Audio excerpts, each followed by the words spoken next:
Now, why did I do that? Well, I did it because I wanted to make sure that we saw whether or not there would be any residual effects from Breanna Stewart coming out holding a sign. Those were the words of someone who saw it all coming. He timed Monday's ratings release intentionally, knowing what the masses didn't. Breanna Stewart's abolish ICE protest wasn't merely controversial. It was on the verge of becoming a textbook example of how to crash a league already struggling with viewership.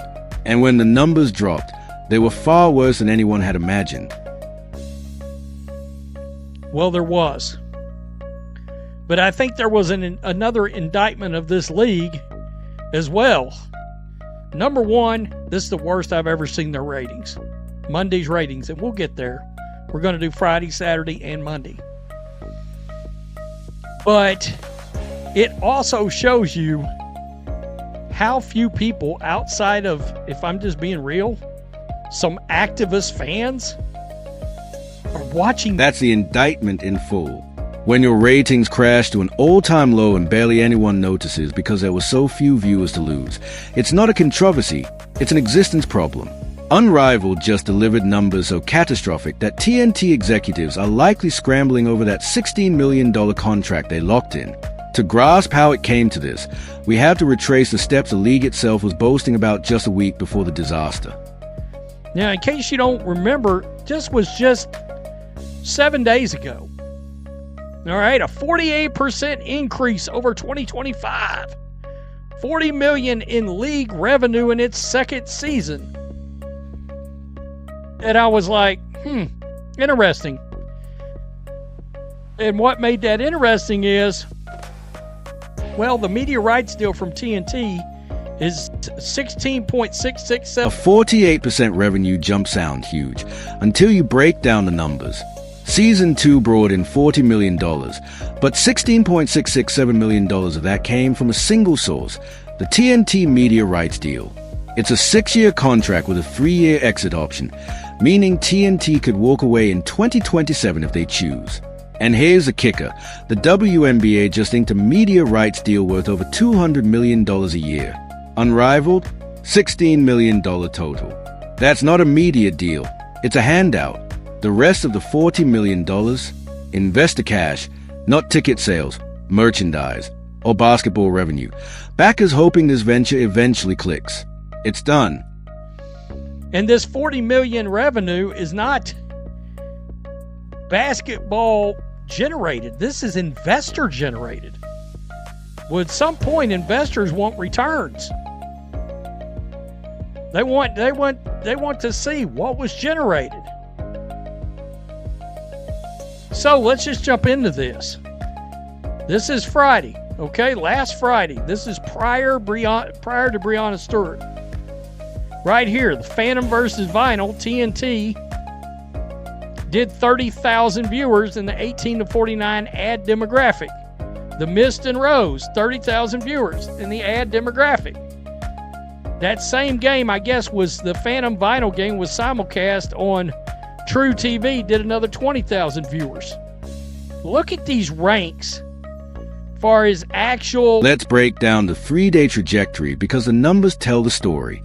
Friday, January 31st, before Breanna Stewart's protest, the Phantom vs. Vinyl game on TNT drew 30,000 viewers in the 18 to 49 demo. The Mist vs. Rose game matched that with 30,000, while the Phantom Vinyl Seminole cast on True TV added another 20,000.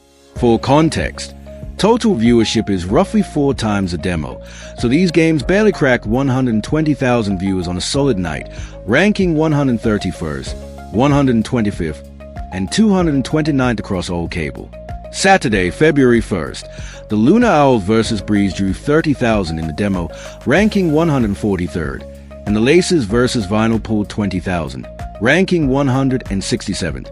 Some games likely dipping under 100,000 total viewers. And this was all before the controversy even hit. Let me take you back over the weekend. Right? Breanna Stewart explains her abolish ICE sign. She came out holding this sign right here, abolish ICE. I made a video on that and I triggered some of the the retards that were subscribed to this channel, and I waved at them as they went right off into the sunset. The next day I replaced every one of them with a follow-up video.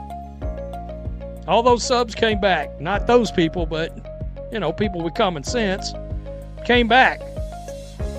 Blew right past them. So I got them back, plus some.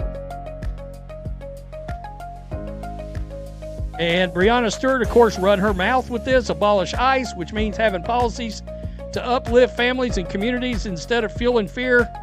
This was a moment everything shifted. Breanna Stewart walked onto the court during warm-ups holding a sign that read, "Abolish ICE," explaining it was about policies that support families and communities instead of fueling fear and violence, human lives at stake. Within hours, the backlash erupted, not just from casual viewers but from the core audience still tuned in. What made it especially tone-deaf, it came days after the Lake and Riley murder trial concluded. Lake and Riley, a 22-year-old University of Georgia nursing student, had been killed by an undocumented immigrant in February, and the case had become a flashpoint in the immigration debate. Stewart made no mention of Lake and Riley, focusing solely on the political statement about abolishing the agency responsible for deportation. Well, it got worse on Monday. This is Monday's ratings right here. The Lunar Owls versus the Hive had 50,000 viewers. Wow, that's kind of a miracle, frankly. That's kind of a miracle. But their total viewership still wasn't good. 130th in the total rank. This was on TNT, folks. And then you got down to the Laces versus the Breeze. This was on TNT, not on True TV. It registered an NA. You see this, a .02 or below. Or below. Total rank, NA. Didn't even rank.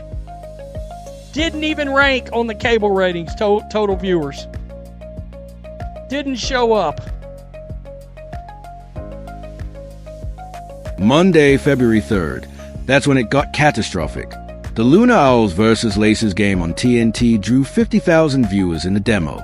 Sounds like growth, but it still ranked only 130th in total cable viewership. Total audience? Roughly 200,000, essentially a rounding error for TNT primetime slot. The second game, Laces vs. Breeze, also on TNT, posted an NA in the ratings, meaning viewership was 0.02% or lower. It didn't even register.